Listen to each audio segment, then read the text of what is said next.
Hello students, mission 50 के MCQ series में आपका स्वागत है। जैसा कि हम रोज प्रॉमिस करते हैं कि आपके लिए एमसीक्यू सीरीज लाएंगे, तो हम लोग एमसीक्यू सीरीज आपके लिए लाए हैं। आप लोग देखिए सामने जो प्रश्न दिया हूं, इस प्रश्न को ध्यान से आप लोग पढ़िए। एमसीक्यू सीरीज आपके लिए मैं हर दिन लाऊंगा, ये एक प्रॉमिस है आपके साथ। आपके साथ एक प्रॉमिस है कि मैं हर दिन क्या लाऊंगा,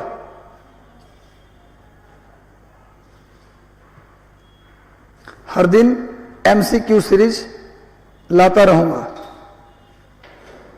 हर दिन एमसीक्यू सीरीज आपके लिए मैं लाऊंगा, तो आप लोग लगातार सेशन से जुड़ जाइए। मेरा प्रण है कि 1000 एमसीक्यू हर दिन आपके लिए मैं लेकर आऊंगा। हर दिन 1000 टोटल हम लोग फाइनली 1000 एमसीक्यू पर बात करेंगे। 1000 एमसीक्यू पर बात हम लोग करेंगे, तो आप लोग लगातार सेशन के साथ जुड़ जाइए। टोटल हम लोग 1000 एमसीक्यू करेंगे। तो देख लो भैया, बिहार की पहला एमसीक्यू देखिए। बिहार की दूसरी आधिकारिक भाषा कौन सी है? कौन सी भैया? संथाली, उर्दू या भोजपुरी? तो बिहार की दूसरी आधिकारिक भाषा क्या है? जल्दी से उत्तर दीजिए आप लोग। उर्दू। जिन्होंने उर्दू दिया है बिल्कुल सही उत्तर है, Urdu is the right answer. Next आइए, बिहार की दूसरी आधिकारिक भाषा उर्दू है। उत्तराखंड की दूसरी आधिकारिक भाषा, उत्तराखंड की लिख लो दूसरी आधिकारिक भाषा संस्कृत है। और उत्तर प्रदेश की दूसरी आधिकारिक भाषा उर्दू है। बिहार की भी उर्दू है। और सबसे ज्यादा आधिकारिक भाषा जम्मू कश्मीर की है। नोट कर लीजिए, सबसे ज्यादा आधिकारिक भाषा ऑफिशियल लैंग्वेज लिख लो जम्मू कश्मीर की है। चलो अगला प्रश्न का उत्तर दो। बिहार में कौन सी ऋतुएं आती हैं? इनमें से कौन कौन सा ऋतु बिहार में आती है? गर्मी, मानसून, जाड़ा या गर्मी, बसंत और मानसून? बिहार की इनमें से कौन सी ऋतु बिहार की है? जल्दी से बताइए। इनमें बिहार में कौन सी ऋतु आती है? तो गर्मी, मानसून और जाड़ा। इसका सही उत्तर होगा गर्मी, मानसून और जाड़ा। सेकंड नंबर, बिहार में ऐसे बसंत ऋतु भी आती है, लेकिन ज्यादा एप्रोप्रिएट क्या होगा? गर्मी, मानसून और जाड़ा। नेक्स्ट आते हैं अगले करंट अफेयर पर। सॉरी, अगला बिहार स्पेशल पे हम लोग आते हैं। बिहार में जीटी रोड को किस नाम से जानते हैं? बिहार में जीटी रोड को किस नाम से जानते हैं? NH1, NH2, NH3 या NH4? बिहार में GT road, grand trunk road, जिसे शेर शाह सूरी ने बनवाया था। ग्रैंड ट्रंक रोड का निर्माण शेर शाह सूरी ने करवाया था। शेर शाह सूरी ने करवाया था। और ये जोड़ता था किसको? ये जोड़ता था कलकत्ता, दिल्ली से या आगरा से। उस समय जोड़ता था ये आगरा से कलकत्ता को, आगरा से कलकत्ता को जोड़ता था। आगरा नगर की स्थापना किसने की थी? 1504 में सिकंदर लोदी। आगरा नगर की स्थापना किसने की थी? सिकंदर लोदी ने की थी। तो आगरा से कलकत्ता को जोड़ता है जीटी रोड। इसका सही उत्तर होगा B.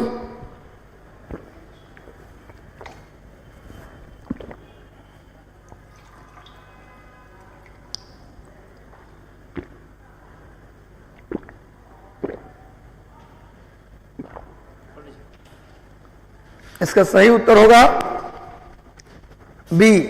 B is the right answer. NH2, GT road को NH2 के नाम से भी जानते हैं। वैसे लिख लीजिए, NH1 किसको जोड़ता है? NH1 जोड़ता है दिल्ली से जम्मू को, दिल्ली से जम्मू को जोड़ता है NH1।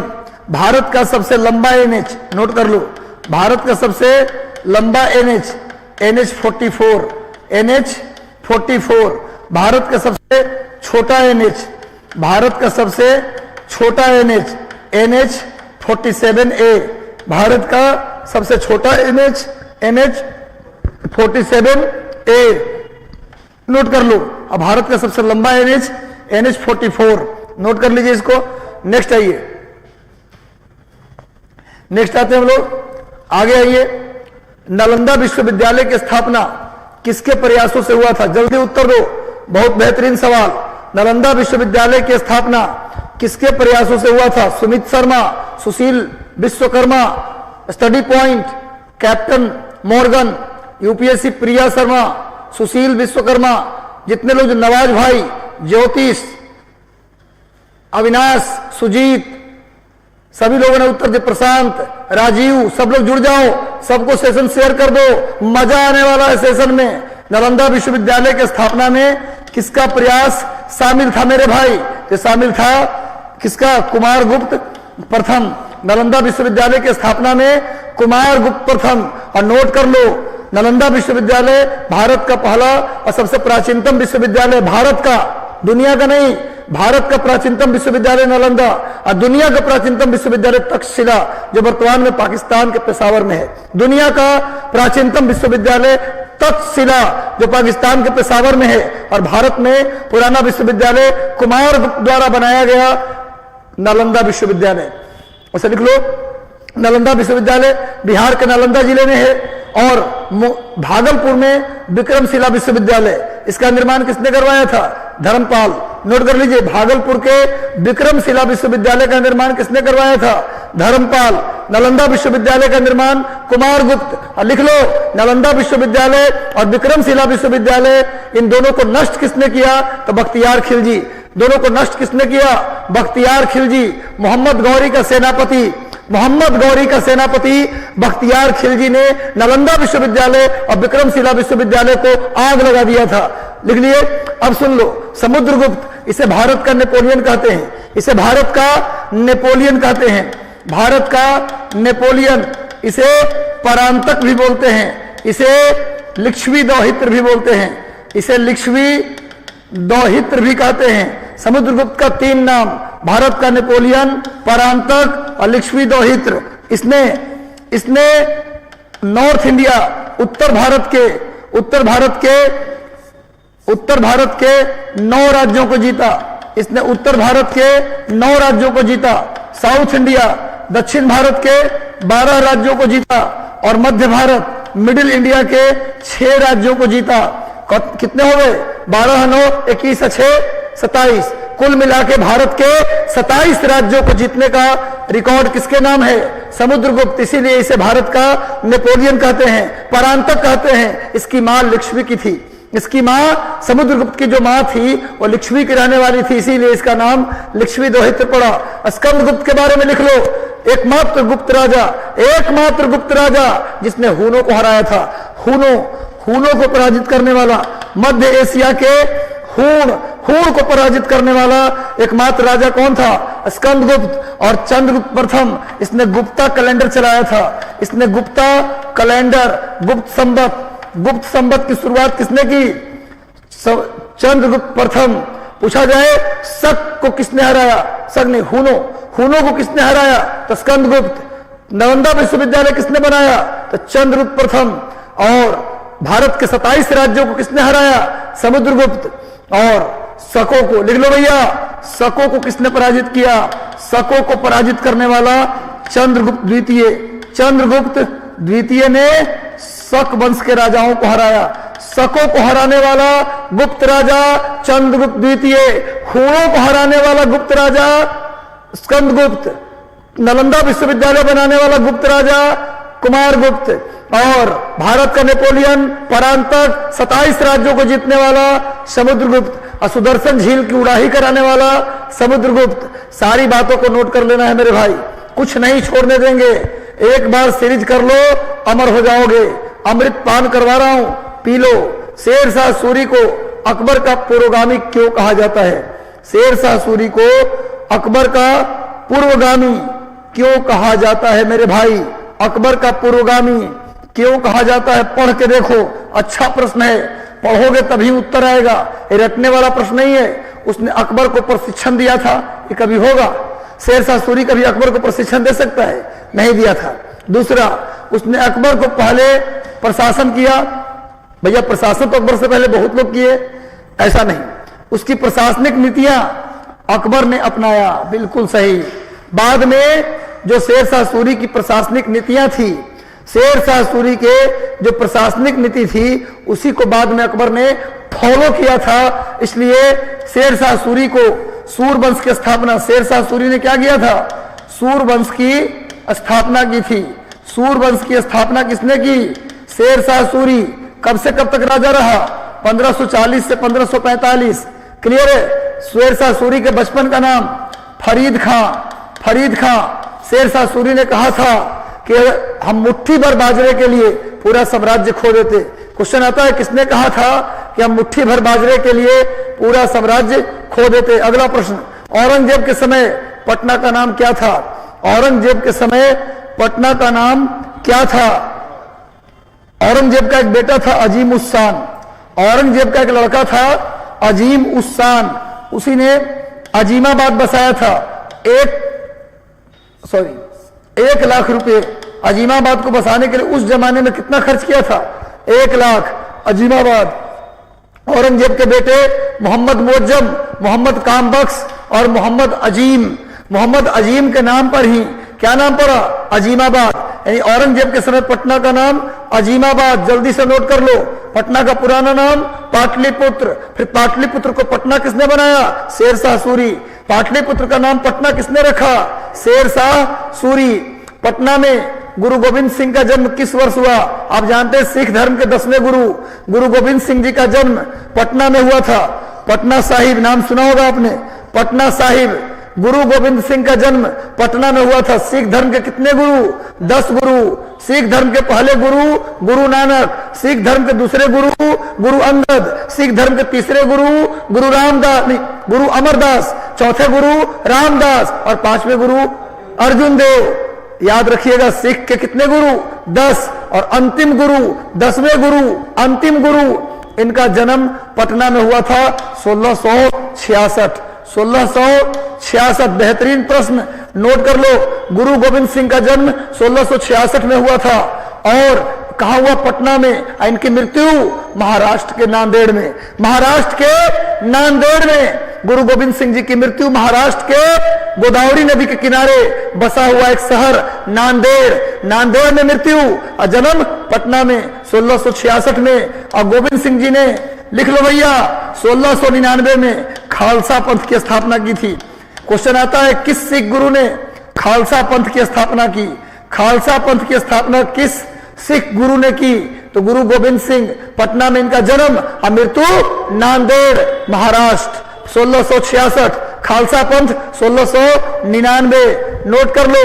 बिहार में 57 की क्रांति के स्थानों का सही क्रम बताइए। सबसे पहले कहा हुआ? इसका उत्तर तो यहीं से लग जाएगा। अगर बात करते रोहनी, जब तो झारखंड में देवघर में चला गया ये, लेकिन माना जाएगा रोहनी। उसके बाद पटना, नहीं रुको, ये नहीं आएगा, रोहनी वाला कोई और है, हटाओ ये नहीं। इसमें ऑप्शन की बात करेंगे तो पहले तो दानापुर छावनी से हुआ था। अगर बिहार में बात करें तो सबसे पहले दानापुर छावनी से हुआ था। लेकिन इसमें जो ऑप्शन मुझे लग रहा है वैसे लिख लीजिए, मेरे अनुसार लिख लीजिए रोहनी, उसके बाद दानापुर। दानापुर, इसको आप पटना बोलते हैं तो बोलिए पटना। तो रोहनी के बाद कहां मिलेगा आपको? पटना। पटना के बाद मुजफ्फरपुर, उसके बाद जगदीशपुर। रोहनी, सबसे पहले विद्रोह रोहनी में फूटा, पर ये वर्तमान में झारखंड में है। वर्तमान में कहां है भैया? झारखंड में। रोहनी, उसके बाद पटना मत, पटना के जगह पर क्या लिखेगा आप? दानापुर।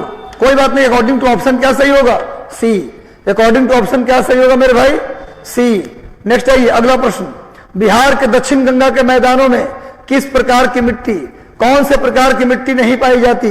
बिहार के दक्षिण में, ध्यान रखो, गंगा के दक्षिण में, यानी आपसे पूछ रहा है गंगा के दक्षिण में यानी दक्षिण बिहार में, इनमें से दक्षिण बिहार में कौन सी मिट्टी नहीं मिलेगी? टाल मिट्टी, बलथर मिट्टी, करेल मिट्टी या नई जलोढ़ मिट्टी, इनमें से कौन सी मिट्टी नहीं मिलेगी दक्षिण बिहार में? तो सुन लो भैया, बिहार में बाढ़ कहां आता है? बिहार में जहां बाढ़ आता है वहीं मिलेगी केवल नई जलोढ़ मिट्टी। जहां बाढ़ नहीं आता वहां नई जलोढ़ मिट्टी नहीं मिलेगी। तो भैया उत्तर बिहार में बाढ़ आता है तो उत्तर बिहार में मिलेगा नई जलोढ़ मिट्टी, लेकिन पूछ रहा है कि दक्षिण बिहार में कौन सी मिट्टी नहीं मिलेगी। तो आंसर क्या होगा? नई जलोढ़ मिट्टी। और जानकारी के लिए लिख लो, नई जलोढ़ मिट्टी को बोलते हैं खादर। नई जलोढ़ मिट्टी को क्या बोलते हैं जी? खादर मिट्टी। और पुरानी जलोढ़ मिट्टी को क्या बोलते हैं जी? बांगर मिट्टी। पुरानी जलोढ़ मिट्टी को बोलते हैं बांगर। नोट कर लो, पुरानी जलोढ़ मिट्टी को बांगर और नई जलोढ़ मिट्टी को खादर। पुरानी जलोढ़ मिट्टी को बांगर और नई जलोढ़ मिट्टी को खादर बोलते हैं। जल्दी से नोट कर लो, आगे आ जाओ भैया। नेक्स्ट, बिहार के किस जिले में अग्नि सह मिट्टी मिलती है?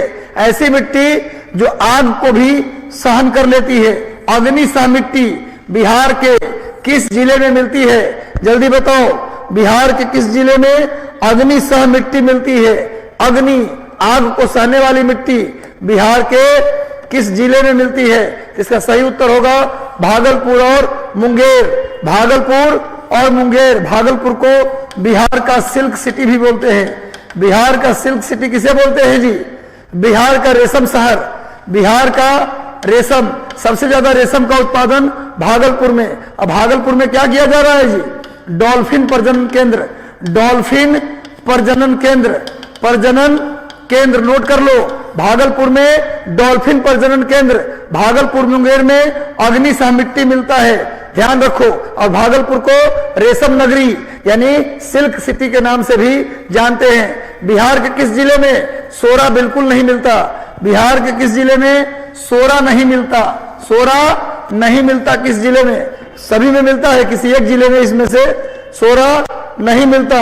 बिहार के किस जिले में सोरा नहीं पाया जाता? जल्दी से उत्तर दीजिए। मुजफ्फरपुर, गोपालगंज, सारण या किशनगंज? कहां पर सोरा नहीं पाया जाता?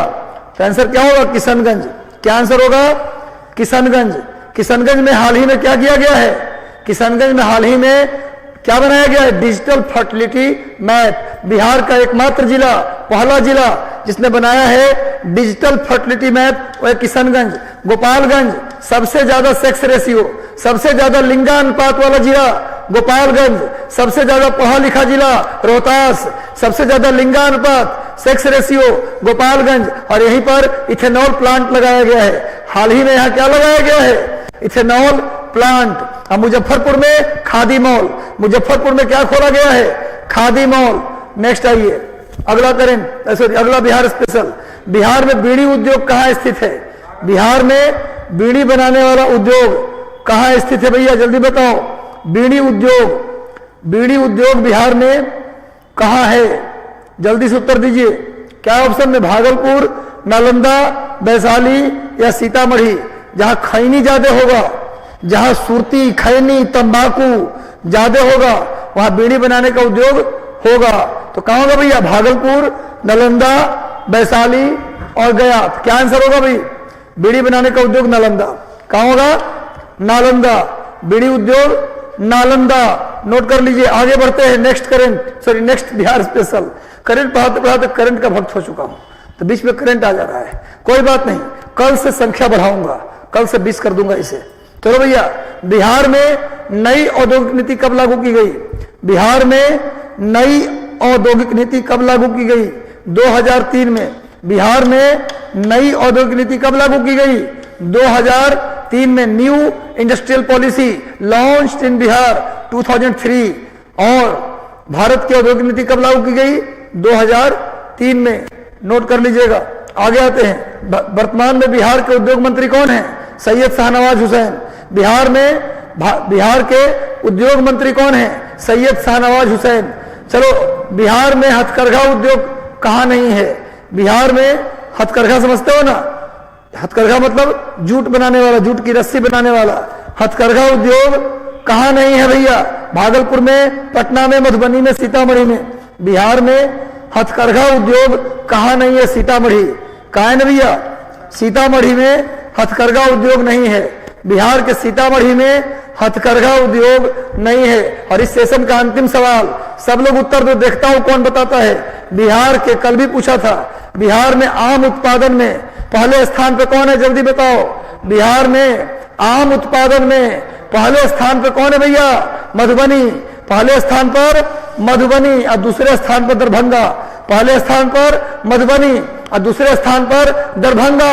और मधुबनी में हाल ही में गुप्त काल के सिक्के मिले हैं। मधुबनी में क्या मिले हैं, गुप्त काल के सिक्के। तो चलिए आज का सेशन यही समाप्त करते हैं। कैसा लगा आपको सेशन, एक बार जरूर बताइए। जितने लोग जुड़े हैं कमेंट करके बताइए कि मेरा एमसीक्यू सीरीज कैसा जा रहा है, कैसा लगा आपको, मजा आ रहा है, अच्छा लग रहा है, तो जरूर कमेंट करें। सेशन को लाइक कर दें, चैनल पर नए तो सब्सक्राइब कर लें, बेल आइकन दबा दें। इसका प्रिंट आउट, इसका पीडीएफ आपको टेलीग्राम चैनल पर मिल जाएगा, तो टेलीग्राम चैनल से जुड़ जाइएगा मिशन 50 IAS का। धन्यवाद, ऑल द बेस्ट, मिलते हैं कल।